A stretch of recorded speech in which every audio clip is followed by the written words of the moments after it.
lagi bicara tentang berpuasa, kok Yesus malah bicara tentang perumpamaan kain dan kantung kulit anggur? Ini nyambung atau enggak sih? Ini nyambungnya di mana gitu ya? Itu mungkin yang muncul dalam pikiran kita pertama kali ketika membaca peristiwa ini.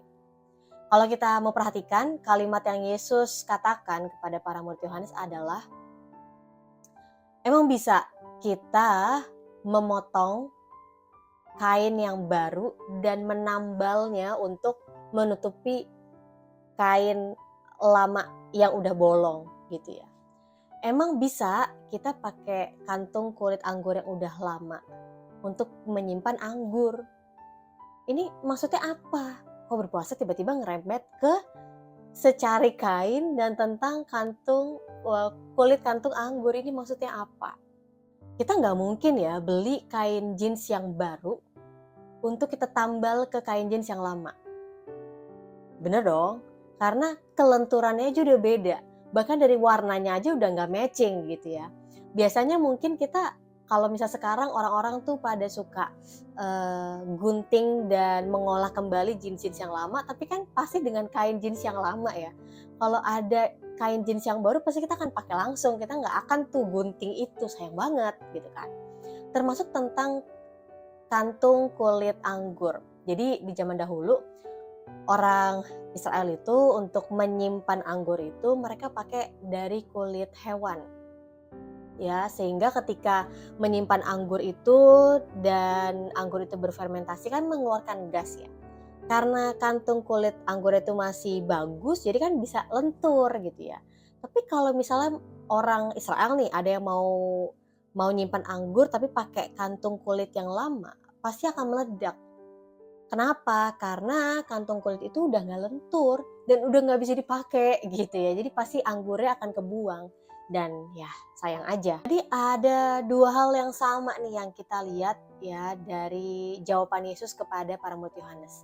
Yang pertama adalah kantung kulit anggur yang lama dan baru dan kain jeans yang baru dan lama. Intinya ada dua hal yang sama, yaitu baru dan lama. Baru dan lama, orang pasti akan lebih menyukai yang baru ketimbang yang lama dari kualitas ya. Kenapa? Karena kalau konteksnya tentang kain jeans ya, pasti akan lebih enak dipakai kain jeans yang baru, lebih lentur juga ya kan. Kalau misalnya kita mau maksain tetap pakai kain jeans yang lama, ya akan robek di tengah jalan gitu ya.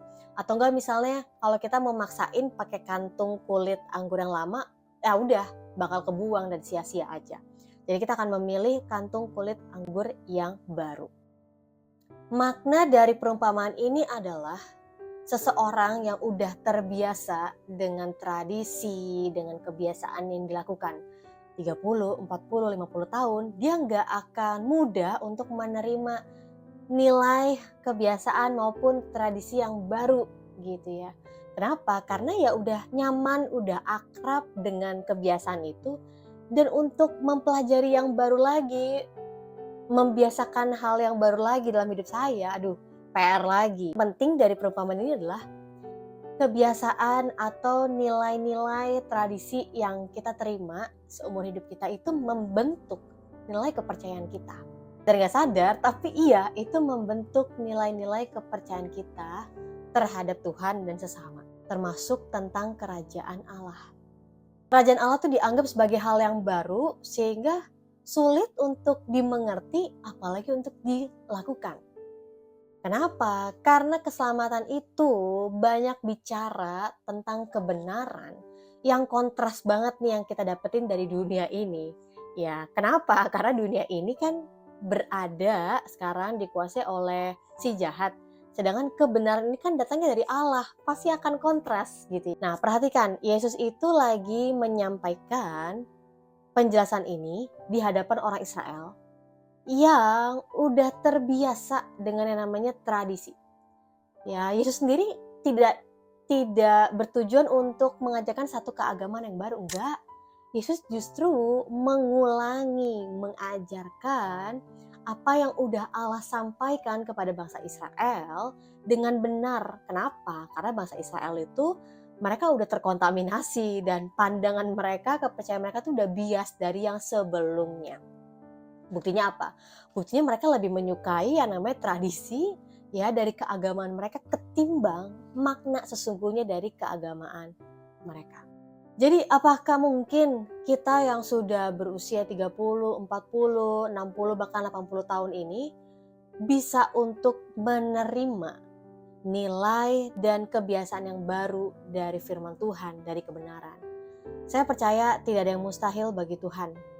Kita yang tadinya adalah hamba dosa, kita bisa untuk diubahkan, kita bisa untuk menerima identitas baru, dipindahkan menjadi hamba kebenaran. Dan identitas itu akan bisa kita lakukan, kita bisa hidupi karena ada roh Tuhan yang bersama dengan kita.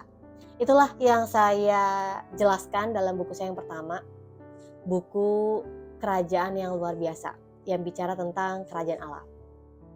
Kenapa? Karena saya banyak menemukan orang-orang yang udah jadi Kristen, tapi mereka nggak tahu sebenarnya kerajaan Allah itu seperti apa. Dan buku pertama ini saya banyak bicara tentang pengenalan dasar. Karena kalau kita bicara tentang kerajaan Allah tanpa adanya konteks, itu akan luas banget. Dan saya berharap saya bisa melanjutkan buku kedua, ketiga, keempat tentang kerajaan Allah. Sehingga teman-teman semuanya, Bapak Ibu bisa lebih lagi mendalami tentang kerajaan Allah. Tujuannya apa? Tujuannya bukan cuma sekedar kita tahu, tapi kita bisa mengenali sistem kerajaan Allah dan kita bisa hidup sesuai dengan sistem kerajaan Allah dan kita bisa hidup sesuai dengan kehendaknya Allah. Yaitu apa? Menyatakan kerajaan Allah supaya utuh dan semua yang dijanjikannya tergenapi di bumi maupun di surga.